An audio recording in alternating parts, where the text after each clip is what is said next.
तो नमस्कार दोस्तों, हिंदी के टॉप 100 रचनाकारों के जीवन परिचय के तीसरे वीडियो में आपका स्वागत है। और दोस्तों, आज के इस वीडियो में हम बात करने वाले हैं मैथिली शरण गुप्त के जीवन परिचय के बारे में। जहां दोस्तों, और इस जीवन परिचय को भी हम बाकी दो वीडियो की तरह ही डायग्राम की मदद से समझेंगे, यानी कि यहीं पर हम लिखते जाएंगे उनके जीवन में क्या क्या घटा है, उन्होंने क्या क्या लेख लिखे हैं, उन सबको अपन इसी वीडियो में जानने वाले हैं। तो दोस्तों, आइए जानते हैं मैथिली शरण गुप्त जी के जीवन परिचय के बारे में। तो दोस्तों, हिंदी साहित्य के प्रसिद्ध कवि, लेखक एवं नाटककार मैथिली शरण गुप्त जी का जन्म हुआ था 1 अगस्त 1886 को। तो इनका जो जन्म हुआ था वो हुआ था, ये भी आपको याद रख लेना है कि इनका जो जन्म है वो 1 अगस्त 1886 को हुआ था। और दोस्तों, एक बात और आप याद रखना, इन्हें गांधी जी ने, किन्होंने, गांधी जी ने, इन्हें गांधी जी ने राष्ट्र कवि की उपाधि दी है। राष्ट्र कवि किसे कहा गया है? तो वो मैथिली शरण गुप्त जी को ही राष्ट्र कवि कहा गया है। मैथिली शरण जी का जन्म 1 अगस्त 1886 को हुआ। इनका जन्म कहाँ हुआ? चिरगांव में। कहाँ पे? चिरगांव। ये चिरगांव पड़ता है झांसी उत्तर प्रदेश में। चिरगांव पड़ता है झांसी उत्तर प्रदेश, यानी कि यूपी। तो यहाँ पे इनका जन्म हुआ 1 अगस्त 1886 को। इनका जो जन्म हुआ था वो हुआ था वैश्य परिवार में। तो ये भी आपको याद रखना है, इनका जन्म किस परिवार में हुआ था? वैश्य परिवार में इनका जन्म हुआ था। इनके माता पिता की बात की जाए तो इनकी माता का नाम यहाँ पर लिख देते हैं, माता पिता। यहाँ पर आप लोग समझ लेना कि यहाँ पे मैं सबसे पहले माता का नाम लिखता हूँ, श्रीमती काशीबाई। तो माता का नाम था श्रीमती काशीबाई और इनके पिताजी का नाम था सेठ रामचरण निष्ठावन। सेठ रामचरण निष्ठावन। तो ये भी आपको याद रखना है कि इनके माता का नाम काशीबाई और पिताजी का नाम सेठ रामचरण निष्ठावन था। ठीक है दोस्तों।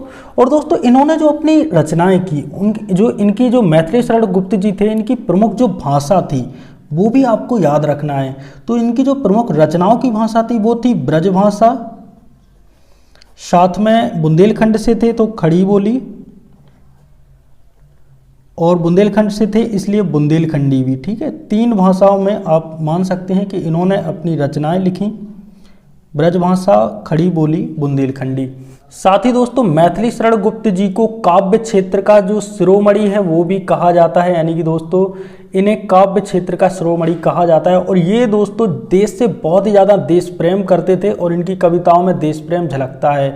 इन्होंने लिखा है, जो भरा नहीं है भावों से, जिसमें बहती रसधार नहीं, वह हृदय नहीं है पत्थर है, जिसमें स्वदेश का प्यार नहीं। और दोस्तों, इन कविताओं में देश प्रेम साफ साफ झलकता है। यदि बात की जाए इनकी प्रमुख रचनाओं की, तो अब बात करते हैं इनकी प्रमुख रचनाओं की, यानी कि प्रमुख रचनाएं इनकी कौन कौन सी हैं। तो सबसे जो इम्पोर्टेंट रचना है वो है जयद्रथ वध।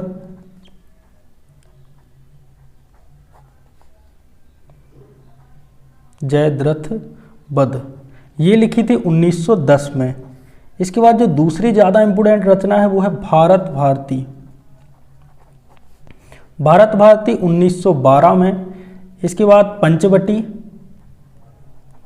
पंचवटी रचना लिखी थी 1925 में। इनके सन भी काफ़ी ज़्यादा इंपॉर्टेंट है क्योंकि एग्जाम में सन भी आजकल पूछे जा रहे हैं। नंबर 4 साकेत। साकेत जो रचना है ये लिखी थी 1933 में। 1910 में जयद्रथ वध, 1912 में भारत भारती, पंचवटी 1925 में और साकेत 1933 में। यशोधरा और झंकार ये भी 2 प्रमुख इनकी रचनाएं हैं। नंबर 5 यशोधरा और नंबर 6 झंकार। आई होप आपको साफ साफ दिखाई दे रहा होगा, मैं एक बार चेक कर लेता हूँ। ठीक है, यशोधरा 1932 में, यहाँ पर ये दिक्कत नहीं लेना, ये 33 में, ये 1932 में। और जो झंकार थी वो 1929 में इन्होंने लिखी थी। तो इनका जो निधन हुआ था 12 दिसंबर 1964 को। तो दोस्तों, एक बार और अपन इनकी जो जीवन गाथा है, यानी कि जीवन परिचय है, एक बार और अच्छे तरीके से अपन दोहरा लेते हैं। तो दोस्तों, मैथिली शरण गुप्त जी, इनका जन्म 1 अगस्त 1886 को चिरगांव झांसी उत्तर प्रदेश में वैश्य परिवार में हुआ था। इन्हें गांधी जी ने राष्ट्र कवि का दर्जा दिया है। इनके माता का नाम काशीबाई, पिता का नाम सेठ रामचरण निष्ठावन था। इनकी जो भाषा थी ब्रजभाषा, खड़ी बोली, बुंदेलखंडी इनकी प्रमुख भाषा रही है। इन्हें दोस्तों काव्य क्षेत्र का शिरोमणि कहा जाता है। तो ये एक उपाधि है शिरोमणि की। और दोस्तों ये देश प्रेम, देशभक्ति, राष्ट्र के प्रति समर्पित भावना से प्रेरित कविताएं लिखते थे। इनकी प्रमुख रचनाओं में जयद्रथ वध, भारत भारती, पंचवटी, साकेत, यशोधरा, झंकार आदि है। साथ ही दोस्तों 12 दिसंबर 1964 को मैथिली शरण गुप्त जी का निधन हो गया था। तो आई होप दोस्तों मैथिली शरण गुप्त जी का जो जीवन परिचय हमने आपको बताया है, आप लोग इस वीडियो को देखकर काफ़ी कुछ आपको सीखने को मिला होगा। मिलते हैं एक और नए वीडियो के साथ, तब तक के लिए जय सिया राम।